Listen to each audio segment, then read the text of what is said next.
بسم اللہ الرحمن الرحیم۔ بہت سے احباب بہن بھائیوں کی طرف سے سوال بہت زیادہ کیا جاتا ہے کہ محرم الحرام میں روزہ کب رکھنا چاہیے اور کتنے دن روزہ رکھنا چاہیے۔ اس تعلق سے چند باتیں آپ حضرات کی خدمت میں پیش کرنی ہے، امید ہے کہ آپ انشاءاللہ بغور سنیں گے۔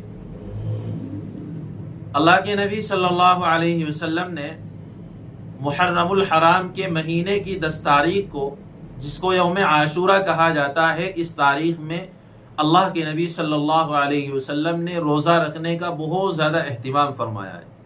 حدیث شریف میں آتا ہے کہ اللہ کے نبی صلی اللہ علیہ وسلم نے رمضان کے علاوہ جو دیگر نفلی روزے ہیں، ان تمام روزوں میں سب سے زیادہ اہتمام یوم عاشورہ کے روزے کا فرمایا ہے، اور 10 محرم الحرام کے دن روزہ رکھنے کی فضیلت حدیث شریف میں بیان کی گئی ہے کہ جو آدمی یوم عاشورہ کا روزہ رکھتا ہے، اللہ کے نبی صلی اللہ علیہ وسلم نے فرمایا کہ مجھے امید ہے کہ اس کے 1 سال پچھلے کے گناہ اللہ تبارک و تعالی معاف فرما دیں گے۔ اس دن روزہ رکھنے کا اہتمام اللہ کے نبی صلی اللہ علیہ وسلم نے خوب فرمایا ہے، اور اس دن روزہ رکھنے کی فضیلت متعدد احادیث میں بیان کی گئی ہے۔ اس دن روزہ رکھنا یہ ایک مستحب عمل ہے، اس کو ضروری نہ سمجھا جائے۔ البتہ کتنے روزے رکھنے چاہیے، تو اللہ کے نبی صلی اللہ علیہ وسلم کے ارشاد سے اور صحابہ کے عمل سے یہ بات معلوم ہوتی ہے کہ 10 محرم الحرام کے ساتھ 1 روزہ اور ملا لینا چاہیے۔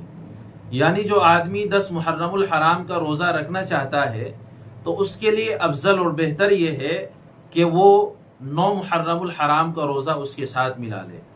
اگر وہ 9 محرم الحرام کا روزہ اس کے ساتھ نہیں ملا سکتا، تو اس کو چاہیے کہ 11 محرم الحرام کا روزہ اس کے ساتھ ملا لے۔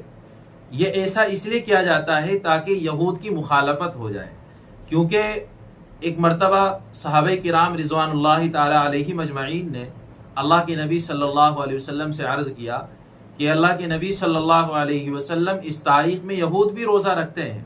تو اللہ کے نبی صلی اللہ علیہ وسلم نے فرمایا کہ اگر میں آئندہ سال زندہ رہا تو انشاءاللہ ہم اس روزے کے ساتھ، یعنی 10 محرم الحرام کے روزے کے ساتھ 1 روزہ اور ملا لیں گے۔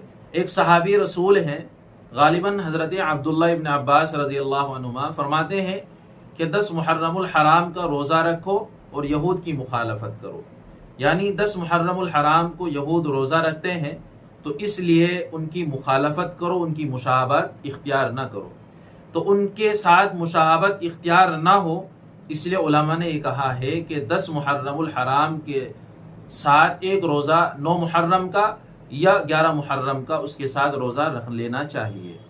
اگر آدمی صرف 10 محرم الحرام کا روزہ رکھتا ہے، تو امام ابو حنیفہ رحمۃ اللہ علیہ فرماتے ہیں کہ اس کا یہ روزہ رکھنا مکروہ تنزیہی ہے۔